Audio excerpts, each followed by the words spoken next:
episode of Home Brew Wednesday. Today I'm going to be talking about a little experiment that I've recently done amongst friends in order to further develop one of my recipes, which is an IPA. The essential purpose of this experiment was to see what level of dry hop would be universally accepted. So what I did is the same batch of beer with dry hop in different quantities, 4 quantities to be precise. So what I'm going to do today is taste and talk about the 2 extremes of these quantities. So the one that actually wasn't dry hopped versus the one that was dry hopped with the most out of all the experiments.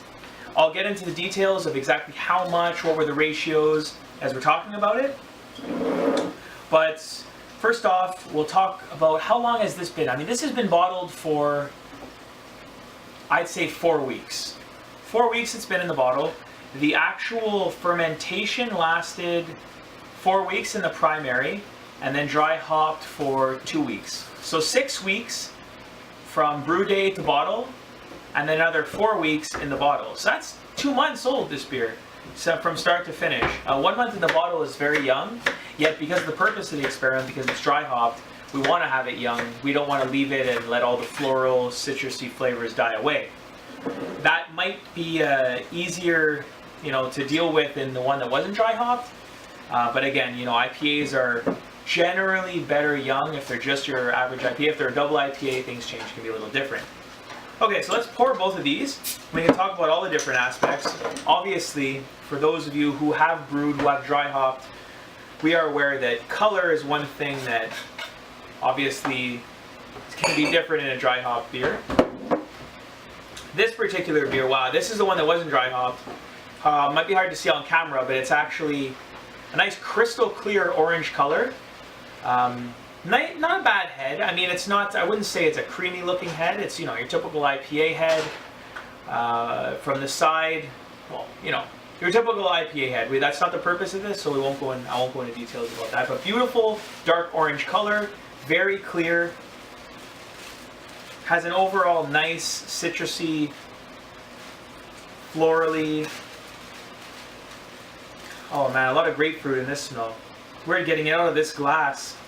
Much different than a tasting that I did on the weekend where I just used very unbiased, open-ended glasses, like a normal IPA pint would be, your standard kind of colonel shape that gets a little bit wider at the top. But this gives a lot more nose. It's going to be really interesting. I'll try this with my roommate later on. The completely dry hop version of this in a snifter glass. That will be something for the books, I imagine. And now if I open the one that was on the extreme of the dry hop end. First of all, they all have different carbonation levels as they were bottled from different batches. Yeah, and this one's just completely opaque, very unclear, still dark orange, not as nice of a head at all. It's already dissipating a lot faster. I don't know if that's just because there's more particles in it, but on the aroma end, there's just absolutely no comparison. This is just bursting with all kinds of citrus, almost, there's a lot of tropical notes here, like really big passion grapefruit, but also a little bit of spicy zestiness. So the purpose of this experiment, like I said, was to figure out what the saturation point of the beer is. What is too much dry hop compared to my normal hopping recipe, boil and pre-boil, whatever you want to do. And amazingly enough, I chose a distinct series of hopping additions and dry hops that we actually reached what I like to call a saturation point. As in, out of these 4 different beers that I liked, had the blind tasting amongst friends, they actually preferred one of the ones that was in the middle, which means that without changing anything else, there was a point where that little extra dry hop was too much. So this here is actually, it's all Citra. And these are all Citra beers. I bought Citra from Yakima Valley, and I put 4 ounces in the boil, as per my boiling schedule, and usually no dry hop, or at least until this point. So that's where this beer is from.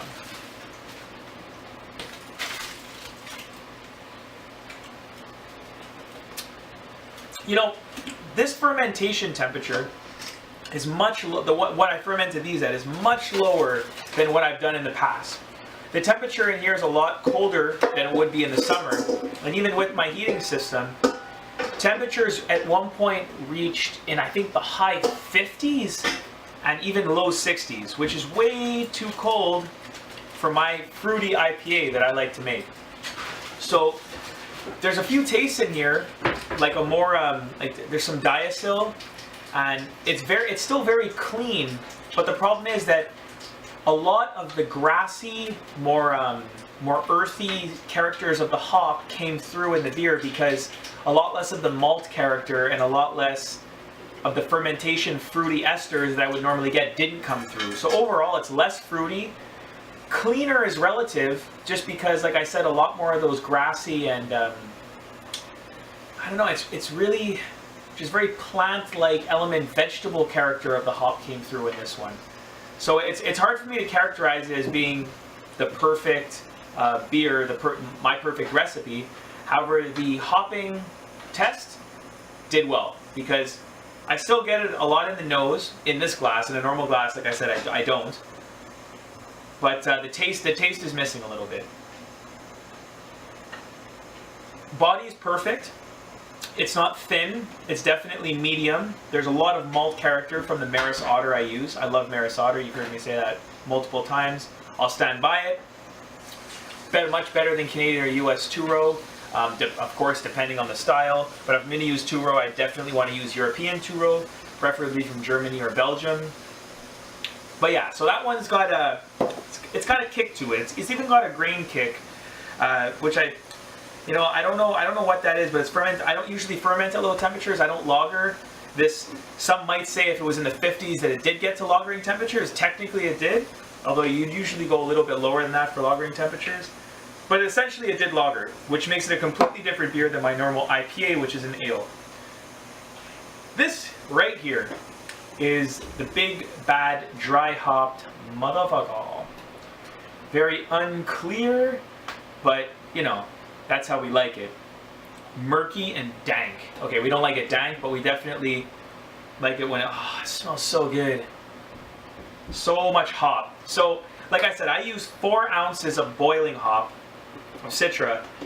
In this dry hop, I also used 4 ounces. So there was the equivalent dry hop as there was to boiling hop, which some would say is pretty damn cruiser. But you know what, I don't like to do things unless they're on the extreme ends, because that's how I roll. So yeah, there's a lot of grapefruit in this. It's got a really, really pungent character. I mean, if this, I should have done this with a, you know what, if I can get a brandy snifter for the end of the video, I'm going to do that, see what this actually tastes like in there, because I think it's going to blow my mind away. Let's give this a taste.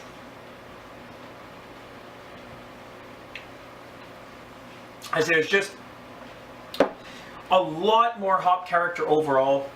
It still has all those earthy, grassy, like musty hop taste, like directly from the pan. Even a little bit of those vegetable characters. But the thing is, that it doesn't have the taste, unfortunately, because of the lagering temperatures that it should have for the ale. But the point is that these are the exact same beer fermented, same beer boiled, same everything. Yet the characters can be so dramatically different. Like, people would not even know. These two right here on the extremes, maybe not if I mixed up all my 4 in different ways. These two, people would never associate with being the same beer. Different carbonation levels even because of the hopping effect. And just because I had to bottle each in different batches, might have been some more sugars here and there per bottle. You know how bottling works. Very inconsistent. But what I really love about this beer is that the smell's there. Without the dry hop, if it had this smell, we would be very, very excited. And not only does it have the smell, but it's got the exact color that I want for my IPA. I think that the dark orange is the perfect balance, and it's got the lacing actually, and that perfect head. The only thing that's missing are those fruity characters from the ale-like fermenting temperatures, which I will get back as soon as possible because I miss this beer. One of my favorites, if not my favorite. get another taste on the dank baby, and let's see what else we can associate to.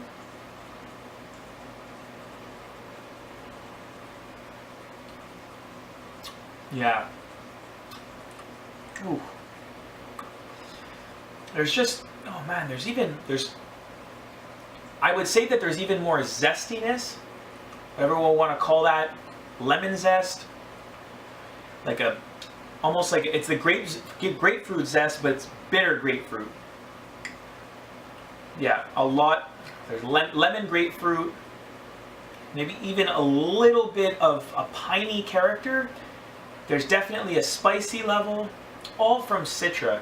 Although I have to admit that the Yakima Valley hops that I got this time around, about 4 pounds total, very disappointed.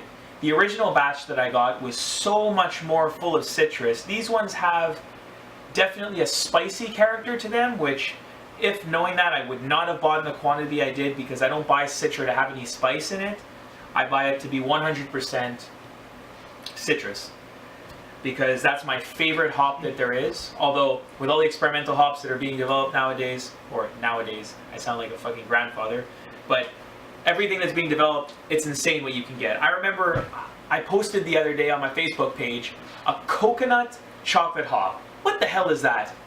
That's not even remotely a plant anymore. We're pretty much growing candy. It's crazy. I mean, I'd love to get my hands on it and try it, but damn. Bitches be great. So I'm definitely going to try this again. I'm going to keep going. Like I said, dry hopping just changes the beer in every aspect. Something that every homebrewer should just do and use to their best potential. So thanks for watching. I hope this was fun. It was really fun for me. It took a while to actually get it done, but I'm going to do it again, and I'm going to keep you guys posted, and yeah. So don't forget to follow me on Facebook, Twitter, whatever. Subscribe, YouTube.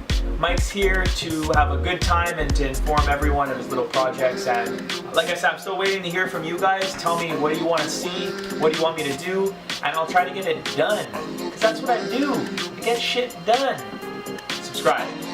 Later, people.